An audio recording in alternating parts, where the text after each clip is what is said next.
السلام عليكم. الحمد لله رب العالمين. الصلاة والسلام على أشرف المرسلين سيدنا محمد رسول الله صلى الله عليه وسلم وعلى آله وصحبه أجمعين. أما بعد. സൂറത്തുൽ ഹിജ്ർ, ഈ സൂറത്തിലെ 80-ാമത്തെ ആയത്തിൽ വലഖദ് കസ്സബ അസ്ഹാബുൽ ഹിജ്റിൽ മുർസലീൻ, ഹിജ്റിൻ്റെ ആൾക്കാർ പ്രവാചകന്മാരെ കളവാക്കിയ എന്നതാണ്. നബി സല്ലല്ലാഹു അലൈഹി വസല്ലം തങ്ങൾ കുറേ കാലമായി ജനങ്ങളെ സന്മാർഗത്തിലേക്ക് ക്ഷണിച്ചു കൊണ്ടിരിക്കുന്നു.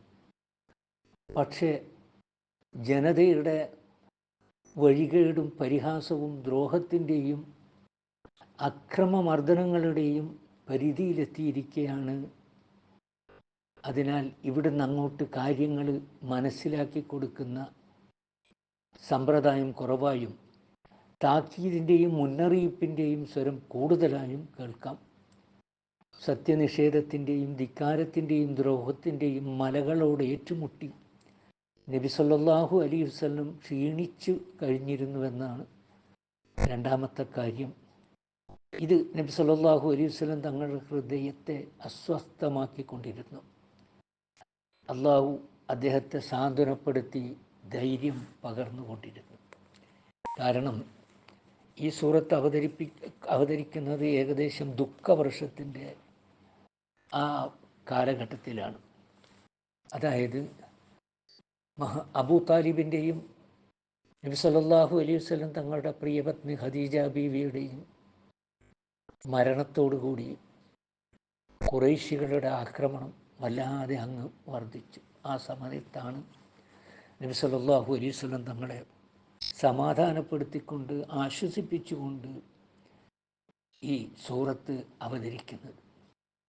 അലിഫ് ലാം റ അഥവാ 3 അക്ഷരങ്ങളാണോ അലിഫ് ലാം റാ, ഈ അക്ഷരങ്ങളും അവ ഉണ്ടാക്കുന്ന പദങ്ങളും ചേർത്തുള്ളതാണ് ഈ ഗ്രന്ഥം അഥവാ ഈ ഖുർആൻ. എല്ലാവരും കൈകാര്യം ചെയ്തുകൊണ്ടിരിക്കുന്ന ഈ അക്ഷരങ്ങളിൽ നിന്നാണ് ആർക്കും സാധിക്കാത്ത വളരെ ഉയർന്ന നിലവാരത്തിലുള്ള അർത്ഥപൂർണമായ അമാനുഷികമായ ആയത്തുകൾ ഉണ്ടാകുന്നത്. സ്വന്തം നിലക്ക് ഒരർത്ഥവും ഉണ്ടാക്കാത്ത ഈ അക്ഷരങ്ങളിൽ നിന്നാണ് വളരെ വ്യക്തവും യുക്തിപരവുമായ ഈ ഖുർആൻ മുമ്പോട്ട് പോകുന്നത്. എന്നിട്ടും അമാനുഷികമായ ഈ ഖുർആൻ്റെ വചനങ്ങളെയും ഈ ഖുർആനെയും ഒരു കൂട്ടർ നിഷേധിക്കുന്നുവെങ്കിൽ ഇത് അറിഞ്ഞുകൊള്ളുക, അവർക്ക് ഒരു ദിവസം വരാനിരിക്കുന്നുണ്ട്. അല്ലാഹു സുബ്ഹാനഹു വ തആല നമ്മെ എല്ലാവരെയും കാത്തുരക്ഷിക്കുമാറാകട്ടെ. വാഖിറു ദഅവാന അനിൽ ഹംദുലില്ലാഹി റബ്ബിൽ ആലമീൻ. അസ്സലാമു അലൈക്കും.